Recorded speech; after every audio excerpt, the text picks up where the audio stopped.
If you are struggling to become disciplined and to develop strategic habits that are vital to your well being, I encourage you to embrace this one invaluable and even powerful principle that I recently came upon, offered by Ed Mylett, that can create transformative shift in your life. Now, usually, whenever I offer insights, I do so from my own personal experiences, my inner and outer experiences, and I make reference to ancient texts as well as the scriptures.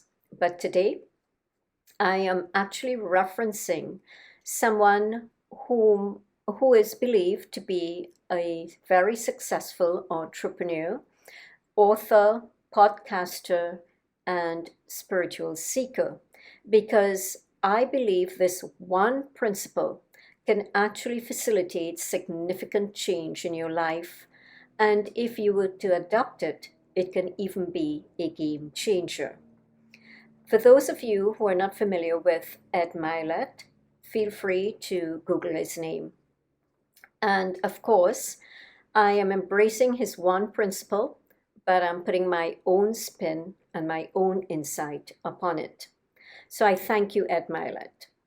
So, what is this principle that Ed offers? He says to have self trust, which is about making a promise about yourself to yourself and keeping that promise. And it can be in any area of your life, whether it's something you want to do to improve your spiritual well being, your physical health, something material you would like to acquire, whether it's a new job, you want to improve your financial status, your relationships, whatever it is about keeping a promise because it means self trust. And why I love the idea of looking at whatever it is you want in your life to enhance and to improve, why I like the idea of viewing it as a promise, because a promise is really a sacred agreement you make with yourself. So when it is a sacred agreement, anything sacred, you won't want to violate it, would you? You would want to do everything in your power to keep that promise. You know, when it's about self trust, if you cannot trust yourself, ask yourself, how can you trust others? And how can you expect others to trust you and to keep their promises to you if you cannot keep your own promise to yourself? Self trust is about keeping a promise. And when you can keep that promise, that sacred agreement, that now becomes what I call personal integrity. And personal integrity is also a requirement for spiritual progress and spiritual expansion. The act of a promise is actually the motivator in your life. The motivator, the promise, what this does, it will trigger a strength of mind to be able to go out and do your part to keep that to keep your end of the bargain. And that is personal integrity. And I believe without personal integrity, you don't have much, is it? And I found when I realized that, I found that to be a hard pill to swallow. And I know it is because I really had to bring this into my life. You see, when you have such personal integrity, you will find that life will help you to fulfill that promise. When you keep your end of the bargain, you may actually find that situations may come about to help you facilitate it. You're not just sitting and doing nothing, you are doing your part. But in order to have self trust, as long as trust is involved, whether it is self trust, trust in others, trust in God, it has to be earned. And for trust to be earned, it is going to have to be tested, it will be tempted, and it is going to be tried. And if you have a relationship with God, Just look at that relationship with God. How often you are tried to see how much you truly trust Him. So when you make that promise to yourself, that self-trust, that personal integrity, that is going to be tested. But because you made a promise to yourself for your well-being, you have that personal integrity now to rise up to the challenges, because you have a strength of mind that is going to help you to face your inadequacies truthfully in order to conquer them. And these inadequacies or insecurities are going to be in the form of things like, how do you deal with rejection? You're going to be able now, because of that promise, that secret agreement you keep, you are not going to want to violate it. So you're going to face these inadequacies of rejection. You're going to go through them. Failure, you're going to go through them and go beyond them. So it's going to be rejection, things like rejection, failure, disapproval, discouragement, any limitations you have in yourself, a tendency to self-sabotage, do things that work against you in an unconscious way. You're going to start dropping useless baggage, not give up. You're going to face those fears and get rid of your distractions and any insecurities such as you're not good enough. I am not good enough. You are now in a powerful position with that promise, with that sacred agreement to go beyond all of these.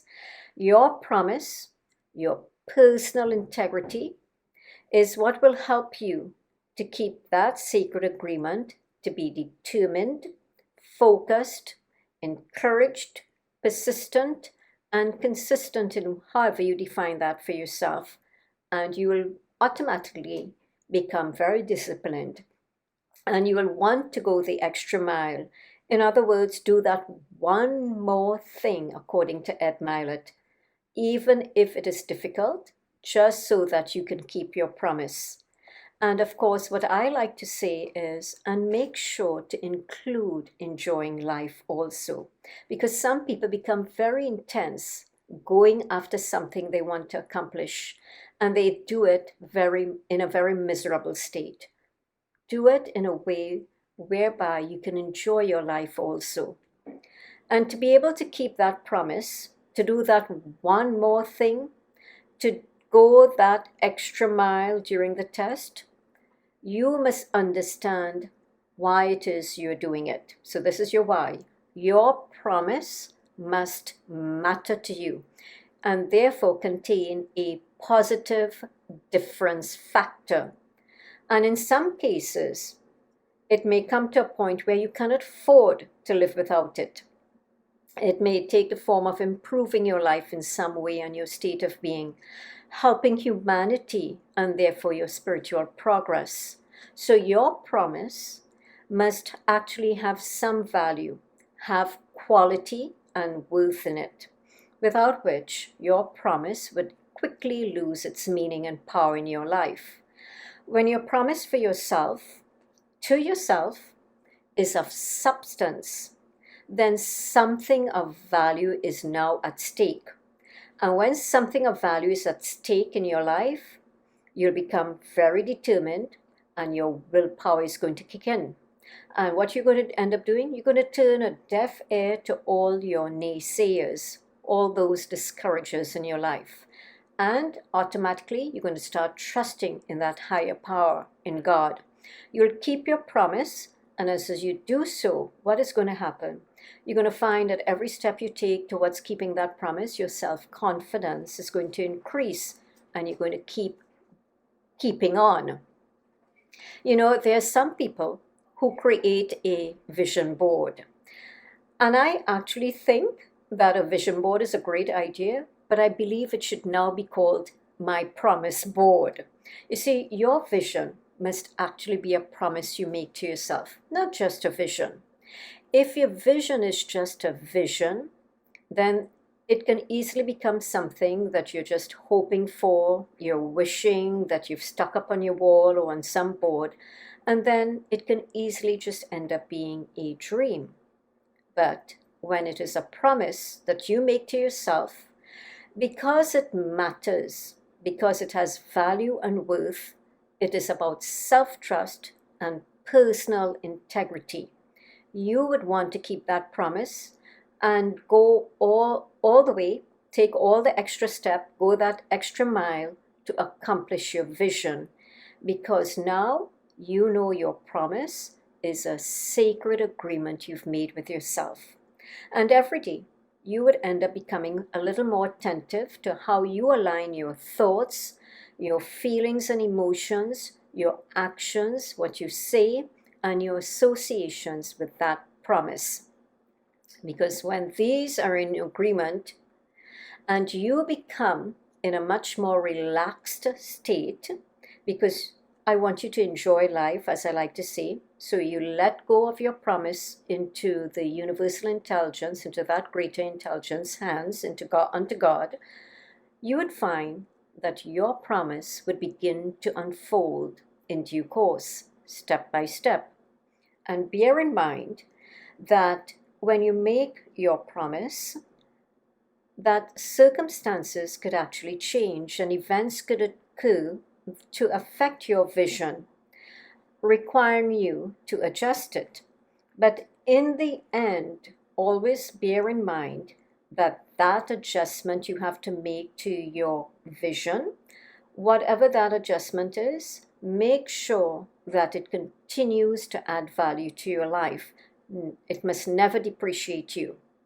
And I'm going to share a personal experience of this with you. And although it's a personal experience, it's really about my sister, Dina. And I hope she doesn't listen to this, because I think by now everybody knows that she doesn't like being talked about. But I believe it's an important example. When we were younger, my sister had a vision in terms of what her career was going to be. And I'm not going to give details about it, what that what that dream was. But because of circumstances in our lives, she had to step in, and she became like a mother to us and a caretaker to us, a teacher to us. She became everything to us. So we became her priority. And she made a commitment, a promise to us that she would not get married until each one of us had attained a certain level of education, including my little brother going off to university. And that required her to make an adjustment to the vision of what she wanted for her career. So in the end, what she became, what she chose as a career path, was becoming a teacher, which eventually evolved into becoming the high school teacher of one of the country's prestigious high schools. And she becoming a teacher wasn't what she wanted, but she ended up doing to facilitate being there for us. And that did not depreciate her value or her worth, because in the end, she loved teaching and loved knowing that she was making an impact on thousands of children's lives. So what she chose wasn't her initial dream, but an adjustment to her vision that still increased her value and worth. Now, your value and worth are not about being egotistical, but it is not about looking at it as, oh, my value and worth, look at who I am, what I have accomplished. It is about aligning yourself with what you are capable of doing, given time, place, and circumstance, such as my sister, for whom I'm forever grateful. So how about turning your vision into a promise you make to yourself? And what I suggest, when you do that, make it in the third person. So it'd be like if you're talking to yourself. You have many people who are going to be talking to you anyway and telling you what you should do about life. So why not speak to yourself? It will sink in on a deeper level in your consciousness. You can do something as simple as, for example, say something like, Sandra, I promise you that I'm going to be good to you. I'm going to take care of your health by exercising 3 times a week. Make it simple, make it doable, make it something that you can encourage yourself with. So it doesn't have to be complicated and complex. Okay? Now, although your promise to yourself is self trust and personal integrity, at this point, I'd like to encourage you to always maintain a trust in God and that greater intelligence, because it is what will give you the strength you need when you have to make adjustments to your vision and do it in a very graceful way, such as in the case with my sister. It is also that trust in God. It is what will you will need when you're being tested, because your self trust is going to undergo tests, right? It is what you will need to help you keep your promise with self respect and not cave in to your weaknesses and to challenges that we're all subjected to.